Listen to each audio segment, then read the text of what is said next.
So our main topic for today is how to determine what is the project mission, what is the project vision and the goals, and how to work on the fundraising strategy.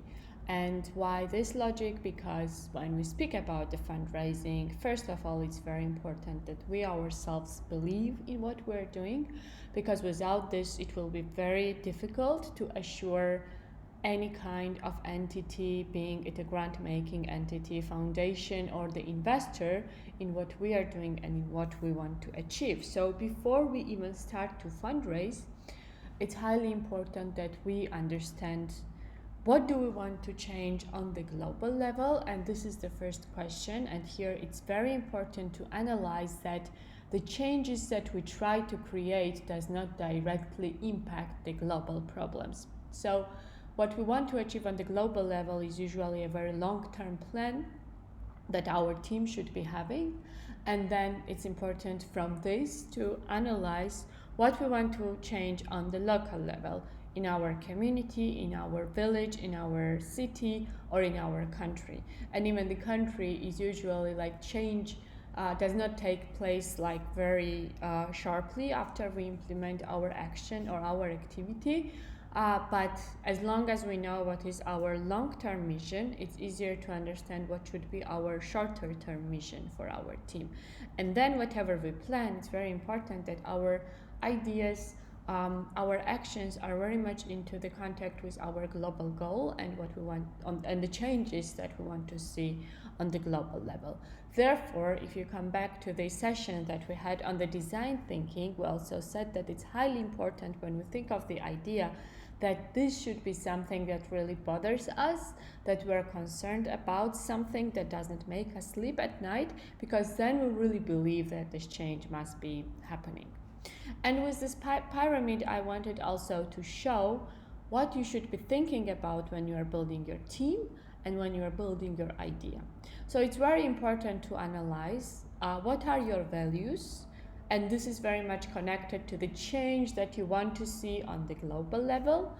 What is your mission and what is your vision? So what kind of changes you want to see in your surrounding? What are your goals? And what are the actions that you will take in order to achieve your goals? And everything that we're speaking here should be very much connected to each other. So it should be like a red thread that is connecting each activity and each step that you take to the values that you believe in. And to shortly describe each of them, let's start with the values. So what are the values? The values are something that we believe in. The values are our principles. And this is something that is very hard to change, because this is something that the whole team agrees about, and this is something that is kind of the main trigger for us to start the action that we're trying to start. What is the vision?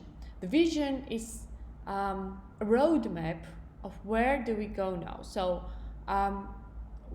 what is the path that we're taking with the values that we have in order to achieve this big change that we're aiming. What is the mission? The mission is, what do we do to be there? So, okay, we know where we're going, we know what are our values, but it's also very important to know what do we do in order to be there. So what is the strategy for us to step by step actually come to the place that we want to be and come to the change that we want to see. The objectives are usually something very concrete and very tangible, and this is our progression step by step. So it's, to say it like in a more easy way, it's our strategy broken down in the smaller steps, and the activities are the concrete and tangible as well as the objectives. And if in the objectives we try to describe activities in a way they change the surrounding, the activities are what we do, when we do, and how we do. So it's basically each step that we take in order to follow our strategy, in order to follow our vision, and in which we should always consider the values and principles that we have. And it's very important that when we are preparing the proposal or we are meeting an investor and we're pitching, we should have an answer on it. So what are we striving for? What are we struggling for? And therefore why we need resources that we're asking. And here I would like to present you the theory of change structure. It's an extended model. And the theory of change is also very similar to design thinking in many ways, because it always comes from the problem statement and the problem that we're trying to address. It always needs a needs assessment, so it always tells you that ask your surrounding what do they think about the problem. You are building then the visual goals and the objectives, and then you are implementing whatever you intended to implement. And just to discuss each element of the theory of change, we start with a problem. And it's a circle because when we solve one problem, there is another one to solve. And it's always like a work on the layers and work on the different levels. And it's very important that we have very concrete problem. We do the needs assessment. We ask people about what they think regarding this problem, how they see this problem, what are like the back layers of this problem. And only after that, we try to create the vision. We try to understand what are the goals and what changes we want to see, and what are the concrete objectives, tangible and measurable objectives. We plan the intervention, and in theory of change, we call the intervention the actions that we take. In your case, it can be your idea that you want to implement, your startup, your social enterprise, or your project. And you try to think about what kind of resources you need for this kind of intervention. And then comes the measurement part. And in the measurement part, you have the outputs. The outputs are something that is very concrete and visible. For example, 3 trainings with 20 people is an output. So it's concrete, you have the list of participants, you have the picture, so this is something that happened. Social media campaign can be an output. So again, it's kind of a product that you are creating, which is coming to the target group. So it's intervening to the target group live because they directly participated in your event or they directly used your product. And then comes the outcome.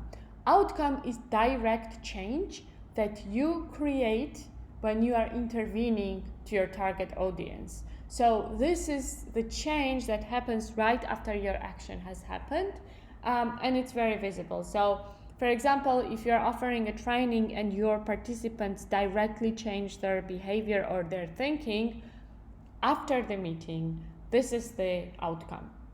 Or if they change their attitudes toward their neighbors, for example, or towards themselves, this is an outcome. And the impact is something that usually happens in much longer term. So if you produce numerous outputs and outcomes and you work with many people, or your partners or like peer organizations are doing the same in your community, then in few years you might see the impact, which means that on a local level at least you have achieved your goal and you created the change that you intended to create. And I also want to give you a bit more description about the goals and objectives, because this is something that people usually mix. And even if you open the grant applications of different donors, they also have very different expectations regarding what are the goals and what are the objectives. So I would advise that you always try to define what is the goal and objective from their perspective, so you do it in the right way. Usually the goals are something that are very broad. It's something that you want, as I mentioned in the beginning, achieve on the global level. They are non-measurable, so it might not be easy to measure because you're trying to create the impact on the global level. They might be a bit more abstract and it's more strategic. So as I said, we try to use goals to create the vision and the strategy in the long term in the long term. And the objectives are something that are concrete, that are countable. So you can say that, I don't know, I want to sell 100 of my product, or I want my social media campaign to be seen by 10,000 people. They are measurable, they are usually time bound, and they are tactical. So it's basically tactics of how you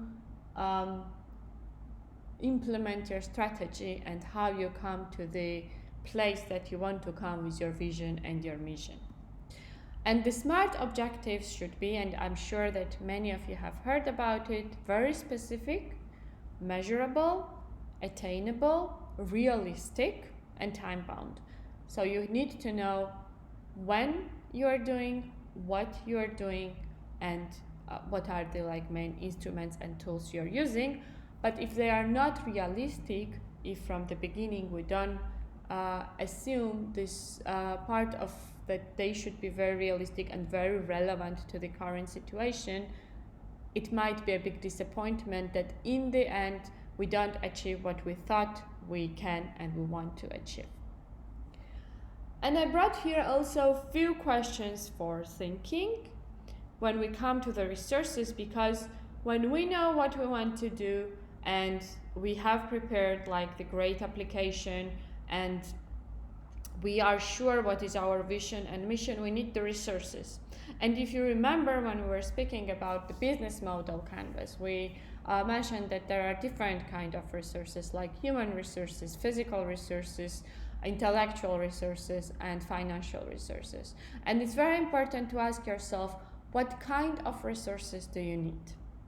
So do you need a table, or do you need a money for a table? This is a very important question for yourself, because in the end, if you analyze it in the right way, you might find that you already have lots of resources, and there is lots of things that you can get without the money, and you only need money for very little amount of things.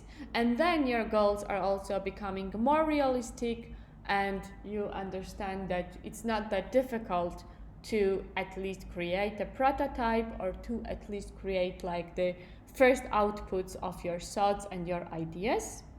And it's also very important to analyze, do you need partners or do you need funders? Because if you have many partners, you can get lots of resources for free in exchange of the partnership, in exchange of the beliefs and the values. So if you find people who have similar values, you might actually create a network of people who believe in the same thing and who are ready to actually invest in something that you both are believing. So always think about, when approaching the founders and when approaching the grant makers or investors, which perspective you are approaching them with. Are they your partners or are they your funders? And some tricks that will probably be very important for you is, first of all, ask for resources instead of money. So as I mentioned, it's usually much easier if you ask somebody to give you or lend you a table, a laptop, a projector, or something that you need, instead if you ask them for 500 euros. Try to find partners and offer them something. It can be commercial on your website, it can be naming them as partners in your social media campaign, etc. Be sure in the impact you create. So if you having doubts about what you want to create, there is a very high probability that others will have even bigger doubts about it. So always be sure in the impact that you want to create, and always know the arguments, because when you are approaching a foundation, when you are approaching a grant maker, they will have very critical questions. They will ask you why they should trust you, why they should trust your idea. So the more you are sure in what you are presenting, the more is the probability that you can actually get the support. Fundraise instead of fundraising. By fundraising, we mean also this partnership building. we mean that you might have lots of people around you who are your friends, but they are also having an expertise in different fields. And again, if you assure these people that they should believe in what you believe, then there is a high probability that they will offer you a free support from the beginning. And this is the biggest investment that you can make, because if you have friends who created the product together with you, then definitely these friends will also be users of your product, and their friends will also be users of your product. So this fundraising is not only about getting the resources, but it's also getting the people who in the future will always be supporting your idea, your business, and your startup. And last but not least, always try to ask for $1 to 1,000 people instead of asking for 1,000 to one person. And here we come to the idea of the crowdfunding. What is crowdfunding? So easily said, the crowdfunding is when you try to involve many people, a crowd, in funding your idea, in supporting your idea. So this is also very important, not only because it's easier for 1,000 people to give you $1 instead of one person to give you $1,000, but it's also better for you because you are not depending on one partner, you are not depending on one investor, so you have diverse sources of funding and you are more neutral and much more independent. So this is also something that you should consider when you're thinking about your fundraising plan. And when thinking about the fundraising plan, you should always see try to see what happens in the future and what is the outlook in the future, and what kind of funders do you want to have next to you, ones that give you like the one-time support or ones that are standing next to you through your development phase. And especially when we're speaking about the pitching, because when we are creating the startups, we very often go through different stages. So first stage is you send the application, so you try to write down what is your vision, what is your mission, what are the goals, what are the problems you're trying to assess, the needs assessment and the problem statement and so on, so everything written. But there comes the next stage when usually the founders want to speak to you and they want to hear you. And you probably have heard about the elevator pitch, when you try to put your idea in 1 minute, or you try to tell the story. When you have time to pitch, it's usually very short time, and it's very important that also during the pitching you are very well prepared and you are very focused on the problem, you are very focused on the points that you want to actually share with your participants. And it's very funny that usually we give this advice to use the general storytelling structure, and the storytelling structure is used in everything. It's used in the books, it's used in the fiction, it's used in the movies, and you can also easily use it when you are preparing your pitch. And here are like different steps, and the first step is you, and you should always show that, as I mentioned, this is something that is really bothering you. This is something that is really problem, because you with your eyes have seen that this is the problem. There is a need for a change. This is the second thing, that you need to start the actions. So the goal, you go somewhere, as in the fictions there is the concrete character who has a need to change something, and then they go and then they search for a change. So you as well as a startupper, or you as well as a social entrepreneur, you're searching for the road, you're trying different things, you're prototyping, and you're trying to find ways to change something, to change your community, to change the problems that you are facing in everyday life. So you are then finding this recipe, you're trying to bring this to your community, and you're creating the change. So the story that we're telling to the funders should always be repeating this logic, and this is very important that this logic is repeated. And usually if you will be asked to prepare the pitch, you will see a lot of similarities in the structure of the storytelling structure. And the more live, with more examples and with more emotions your story is, the easier it is for the funder to believe you. Because imagine when you're speaking with an investor, they are giving you lots of money, so they need to trust you. And they are assessing the risks, they are assessing the problems, and it's very important to explain that, okay, this problem is not only bothering me, but this is something that is bothering a bigger community. And again, if you bring examples, if you bring stories, it's much easier to assure people. This was shortly about the pitching. And as I mentioned, it's very important to use the crowdfunding, and you can already start searching for the crowdfunding options. I brought here two main examples. The first is an Indiegogo. The Indiegogo is one of the biggest crowdfunding platforms, and you can crowdfund there for your product, but also you can crowdfund there for any kind of idea. It's very easy to use. It's very nice. You can find lots of inspirations there. You can easily upload your idea.